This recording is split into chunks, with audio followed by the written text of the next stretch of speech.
Spare change, please. Spare change, please.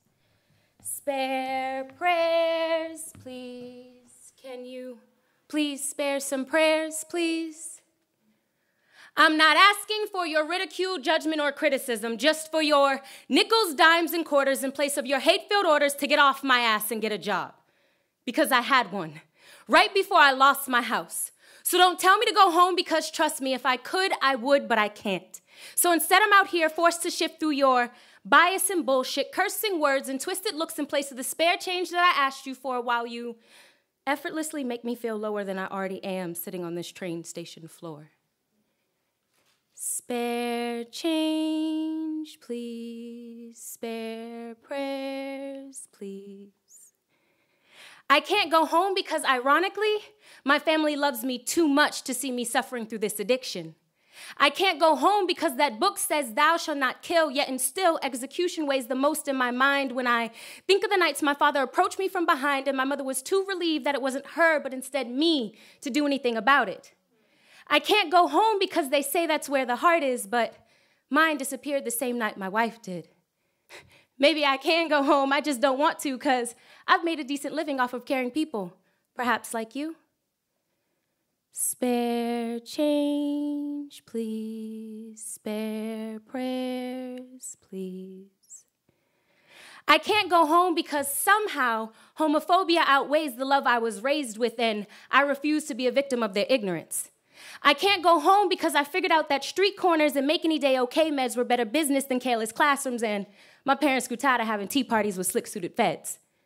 I can't go home because God chose me to sit out here to try to teach you some compassion and humility. Spare change, please. Spare prayers, please. I can't go home because although some of you civilians seem to forget, I did trade in my mental and financial stability for your red freedom, white justice, and blue liberties. I can't go home because me and my whole family fell through the holes of urban redevelopment and failed public policies. I can't go home because my parents say I'm a rebel without a cause because of my piercings and tattoos, and I say that their unforgiving religion and blindly enforced rules are cause for rebellion. I can't go home because I'm not welcome there. I can't go home because I'm too grown. I can't go home because I don't remember how to get there. I can't go home because I don't have one to call my own. So, spare change, please. Spare change, please. Spare prayers, please. Can you please spare some prayers, please?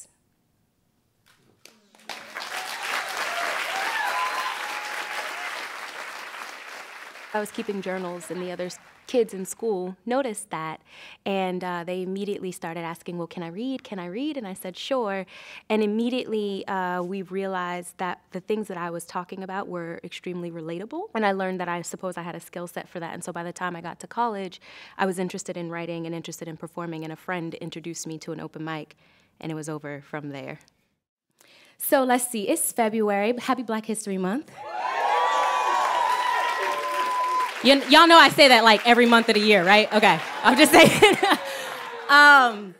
But yes, so it's also Hallmark's month, you know, love and lust and Valentine's Day and all that good stuff. So I'm gonna do a heartbroken poem for y'all. Y'all cool with that? Cool. So this poem is called Unsteady.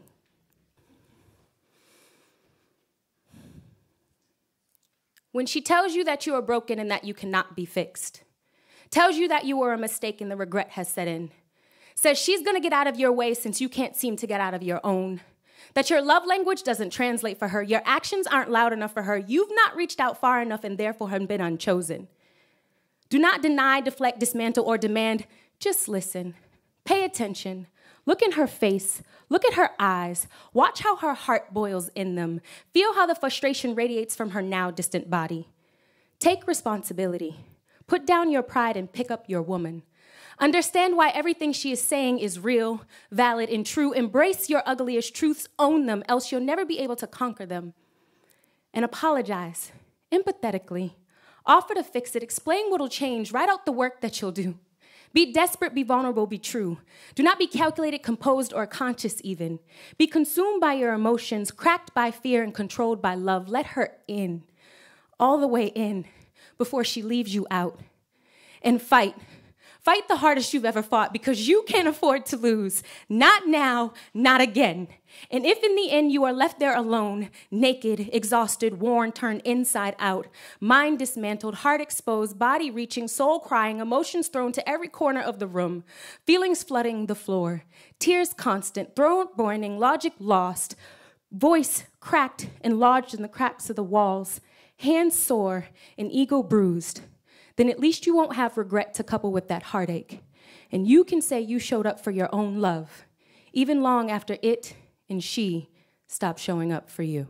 Come on now.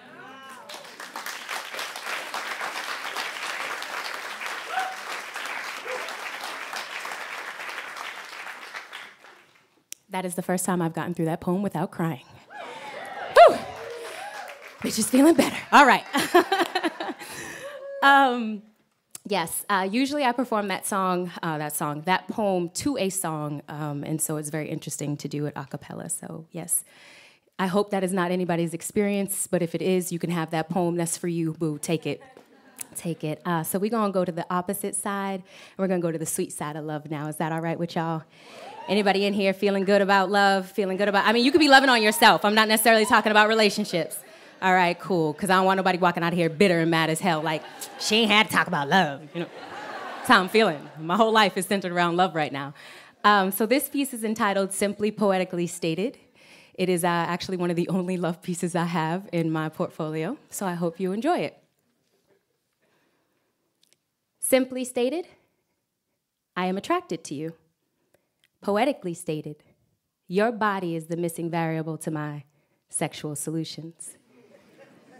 Simply stated, I admire you.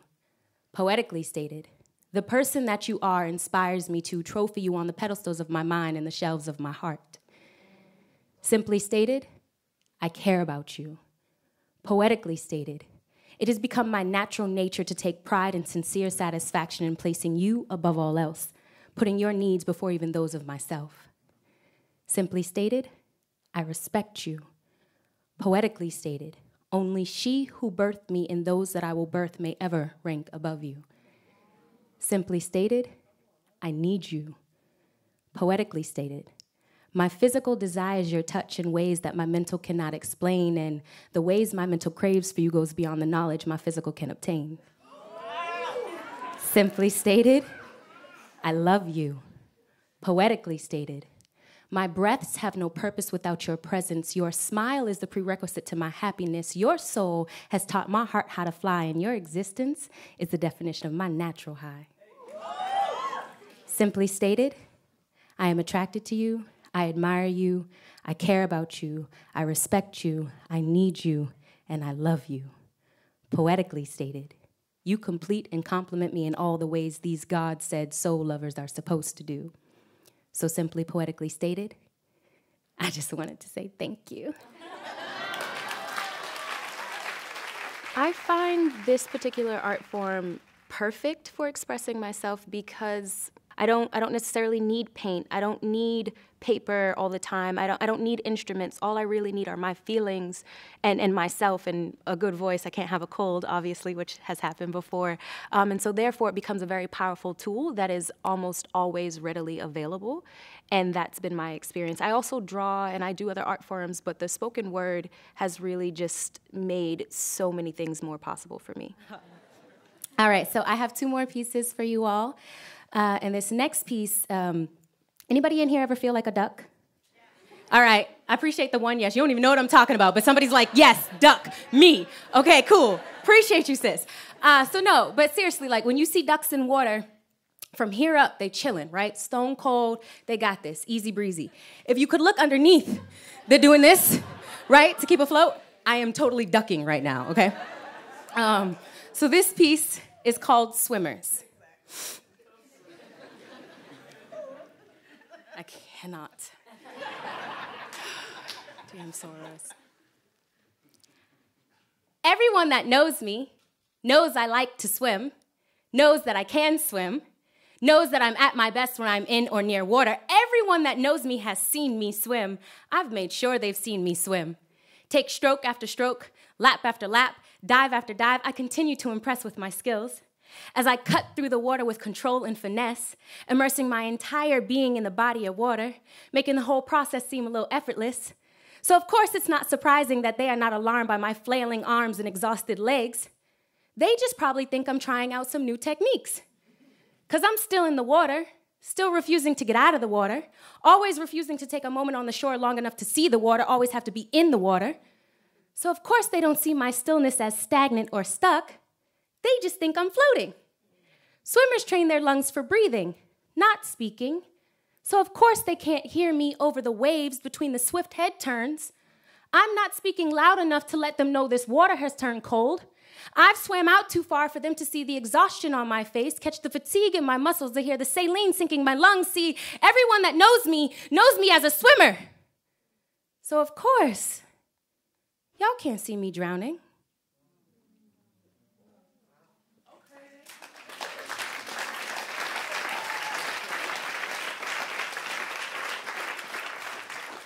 Anybody feel like a duck now?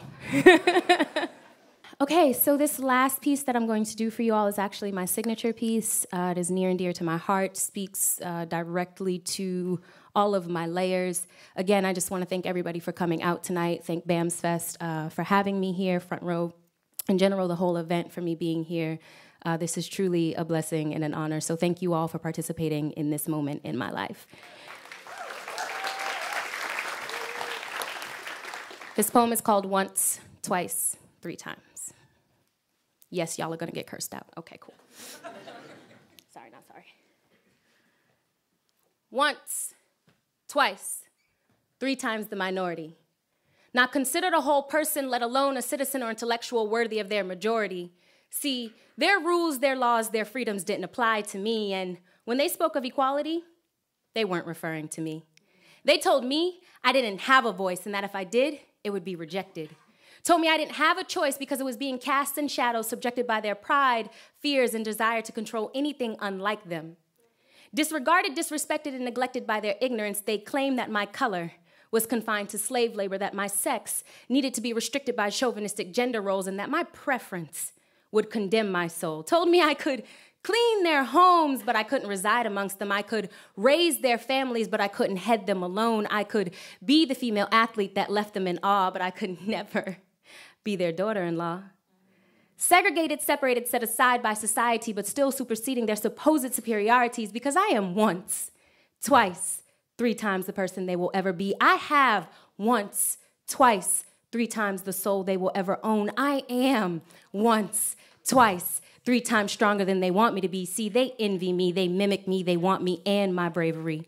They see this walk, remember the history, and want to pick up on the rhythms.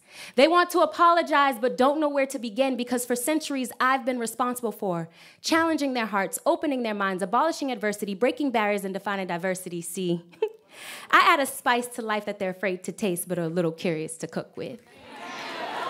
And their attempts to break me have given me the greatest strength, resilience. So try as they might, but they will never successfully strip me of these rights.